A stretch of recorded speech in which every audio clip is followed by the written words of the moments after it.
viewers, welcome to Liam TV GH. We are here to meet Miss Dorothy Anning, a brain tumor survivor, a singer, and a motivational speaker. Miss Dorothy Anning, welcome to Liam TV GH. Thank you. We would like to learn more about the miracles God has been doing in people's life.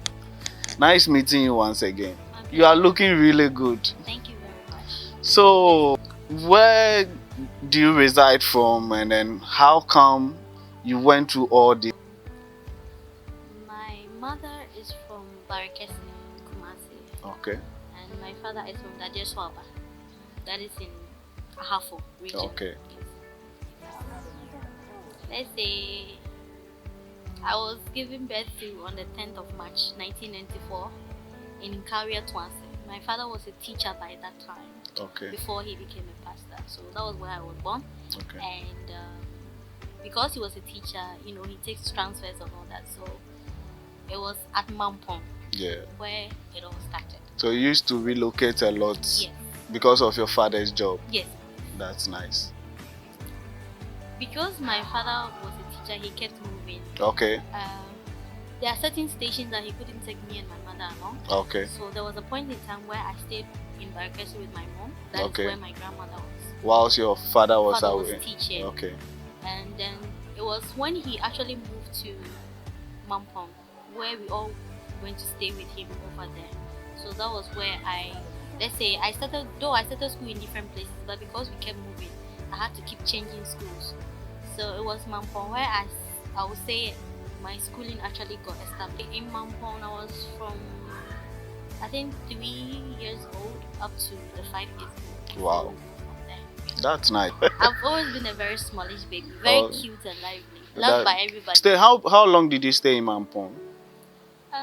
Because I was very young, I wouldn't be so sure. Yeah, But I do remember that, as at the time I remember starting school, like official school, yes, I was around 2.5, 3 years old, Okay. up to like 5 years or 6 Yeah. years before my parents moved to Tepa okay, for him to continue his teaching. okay, So I would say we stayed there for about 4 years. I see. If I want to be specific, but it might be 3 or 4 years. That's what I should say. That's where it all started. Whoa.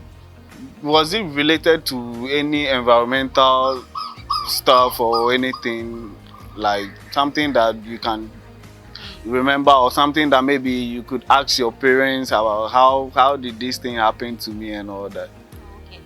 So actually, because when I was young, I didn't know much. Okay, But because currently I'm a health professional, I do know that tumors usually, unless it's cancers, tumors are in two forms, either cancer or non-cancer. So the cancer ones are usually from environmental factors. okay, We have risk factors. So mine wasn't a cancer form. okay, Yeah, it wasn't a cancer. Though they told me that if it had taken a little more years, it would have become cancerous. yeah, So tumors actually, they just abnormal cells.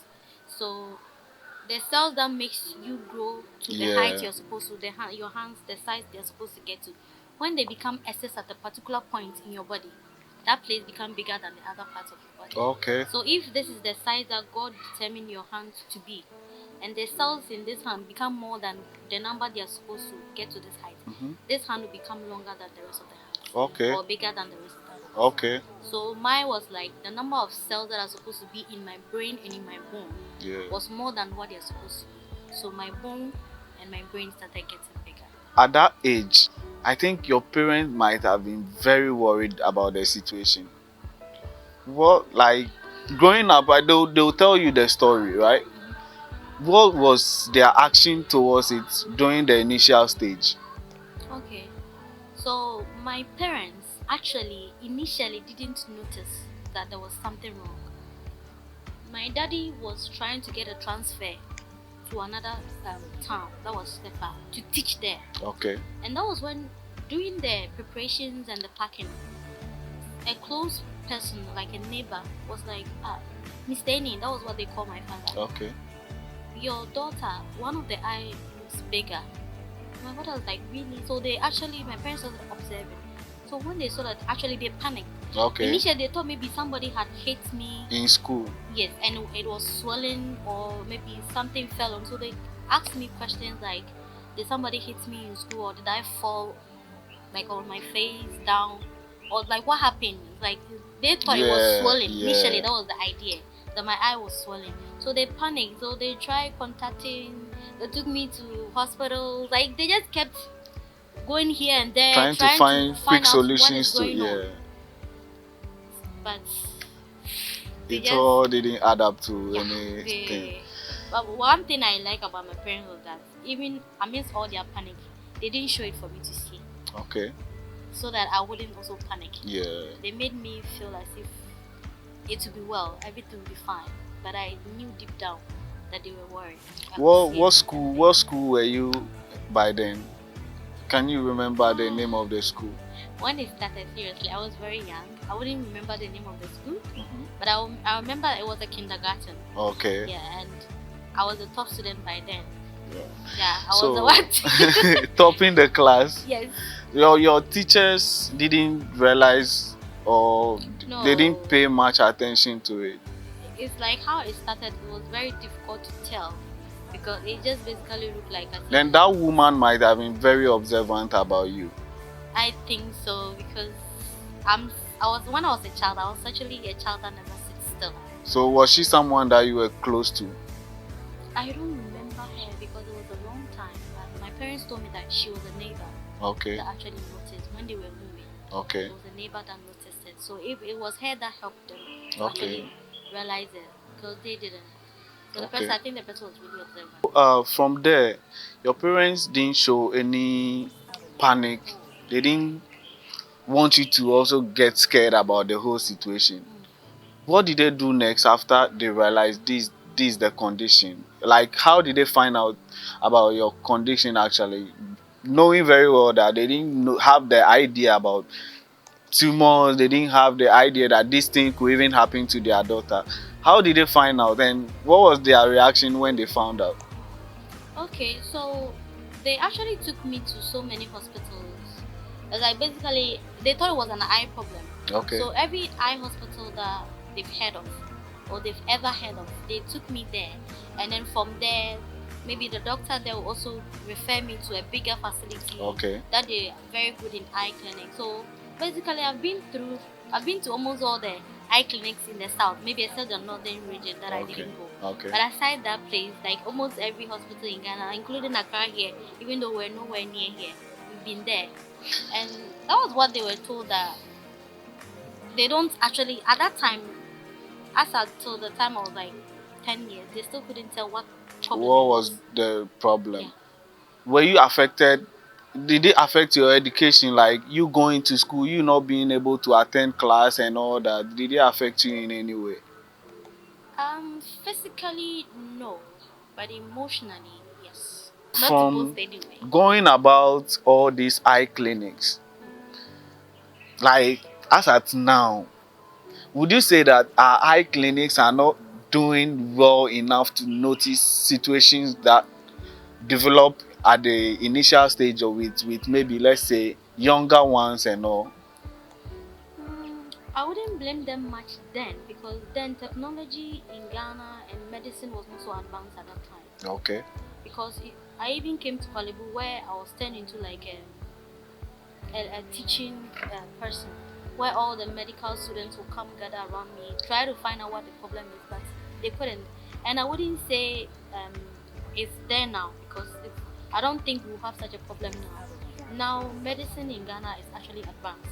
There are new technologies that are introduced to actually be able to tell. Because at that time, I had taken a lot of CT scans and MRIs at that time, but they still couldn't tell what it was, because technology was not so advanced and medicine was not so advanced at that time. So I wouldn't blame them much. That's nice. Your dad being a teacher, I think he's a pastor too. Okay, so now he's a pastor because our church belonged to the Church of Pentecost. So by then he wasn't a pastor. No, at that time he was Okay, a teacher. but he was a very like you were raised in a Christian way, The Church of and then Pentecost, and he yeah, was a he leader be- in so many denominational activities. So he was very spiritual. so prayers and all that. Oh, I went through a lot of prayer camps. I've been to a lot of Pentecost prayer camps. At that age, Yeah, I've let's even, say 5 I even years. fasted. I'm telling you, when I was like 5, 6 years old, I had to do like 6 to 12 for about 21 days. And then from 5 years going, the the tumor started developing at a very fast stage. How was it? It was like we were growing together. So As I grow, it also grows with me. So the more my height and my size increases, the more the tumor also increases. So we were within the same place. yeah, Yes. your parents tried their best to find out what was wrong. At what point did they realize this is what?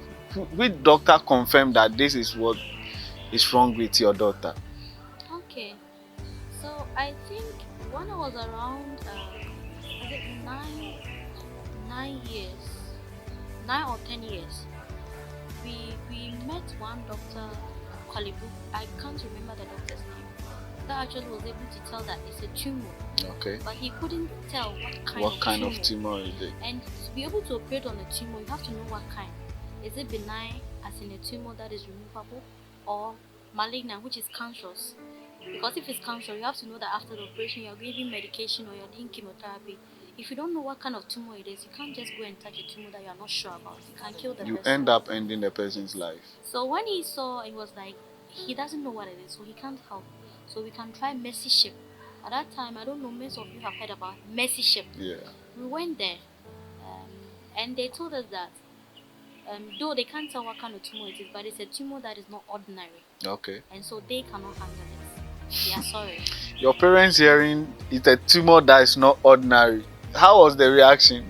Oh, they were heartbroken because from my infancy I was very intelligent, and whenever they asked me what I wanted to be, I said I wanted to be a doctor. So they seen what was happening to me.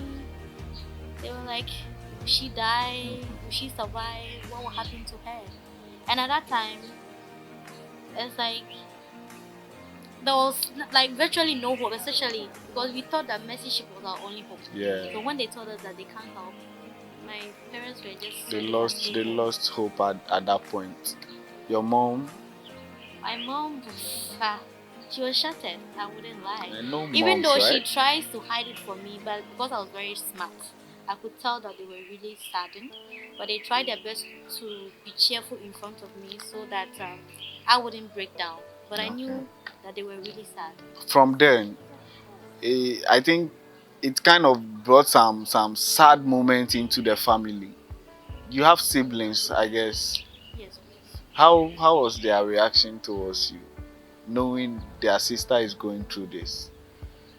One thing I've been always blessed with is a supportive family. My parents, my siblings have always made me feel like I wasn't different. You know, even though the whole world made me feel like an outcast with a few people. At that age? Yeah. Wow. It just so happens that I couldn't go out in public because children will be chasing you. You know how children will pick up Yeah. materials and clapping and be laughing. You teasing. had that experience? Yeah. Was it from school, or maybe Not if you school, should step out to buy something, or outside school. outside school? Yes. Then how did your school, like your fellow students, your colleagues in school, reacted when the whole thing started developing with you growing up?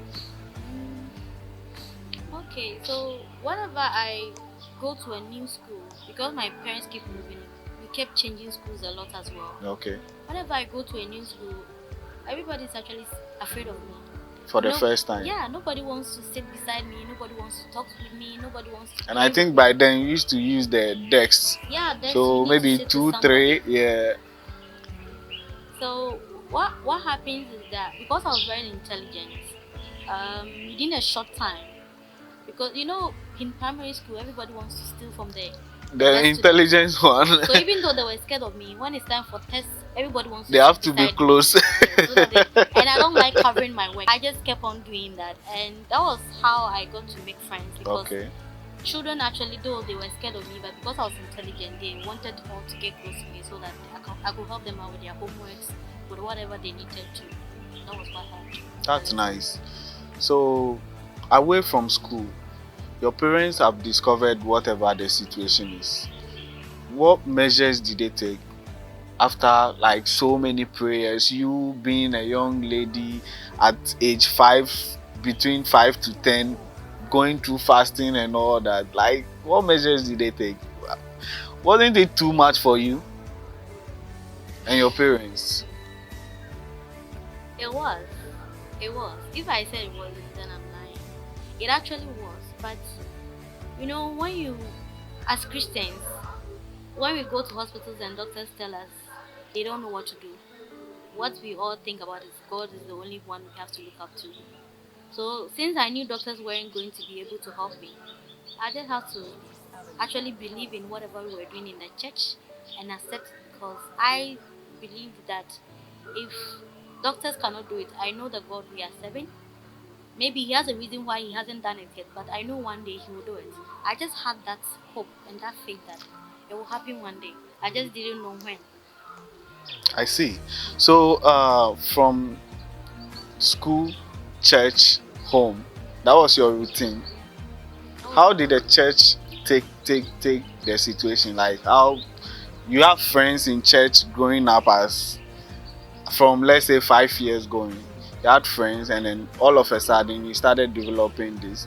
How did those friends in church, like those you used to play with, Sunday school and all that, how did they react to your situation? Well, some were okay with me.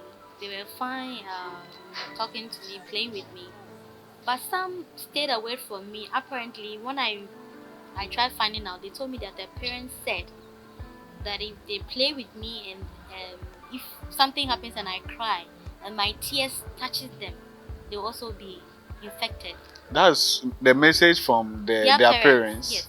And some were even church leaders that I thought they were supposed to give us encouragement, but they told their children that Not it's to come contagious. close. If my tears fall on them, they also get the condition. So those children actually stayed away from me. But there are those who did never stayed away from me. They kept being my friend, and those are the ones I consider true friends, That's not nice. people who are influenced by what people say. That's nice. Your parents going through all this, they were still finding solutions to your problem, or they had given up and relying on what God could do. No, we still kept going to hospitals, even though we were doing intensive prayers, going to prayer camps.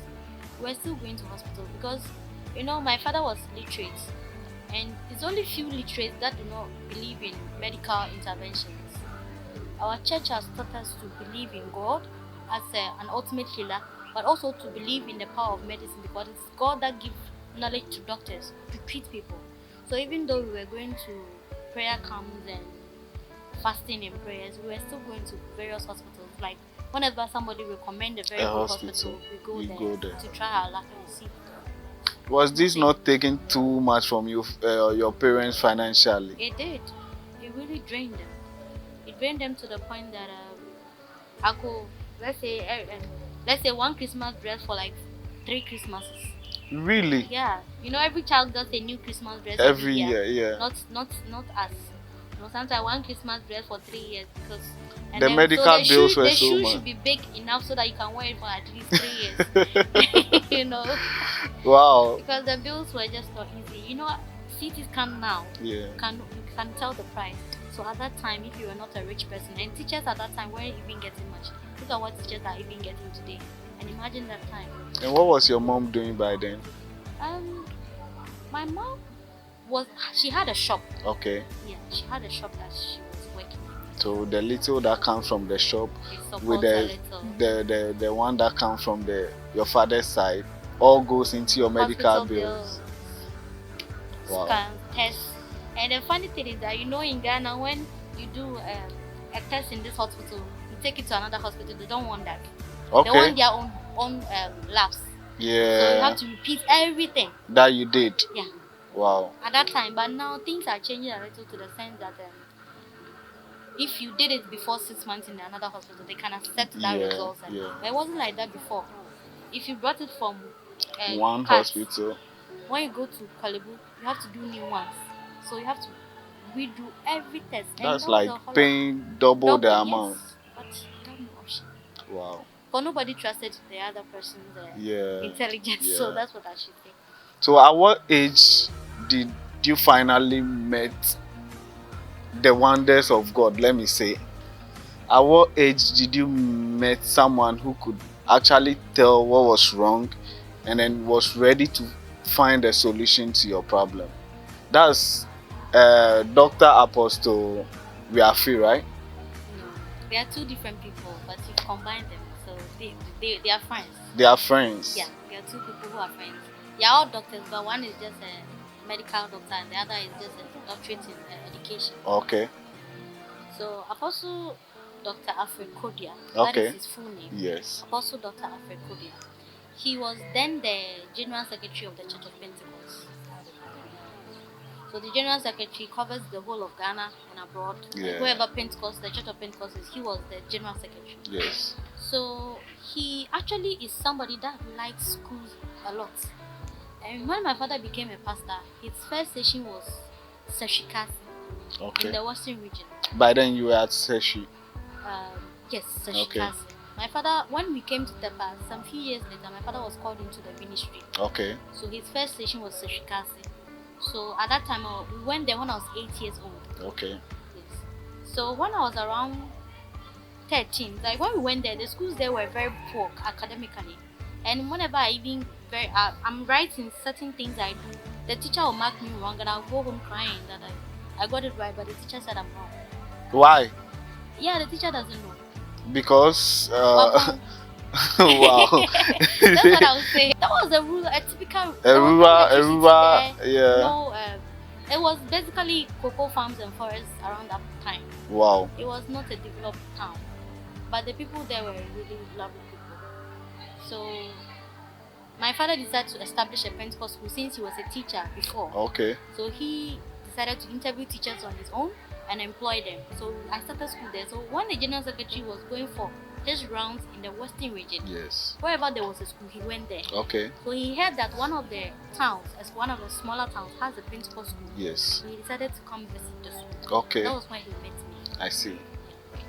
So he met you in school, not church. No, like he came to the town to see the school. Okay. Because the school belonged to the church, Yes. not to my Oh, father. okay, okay, Even though okay. my father established it, but not in his name, but in the Okay, in the but name your of the father church. was the one who initiated for the school to be established. Yes, because he was a teacher. He Yes. felt the schools in that community were very We're poor. doing And bad. students, academically, they were getting like a grade 30 as their first grade Wow. in JHS.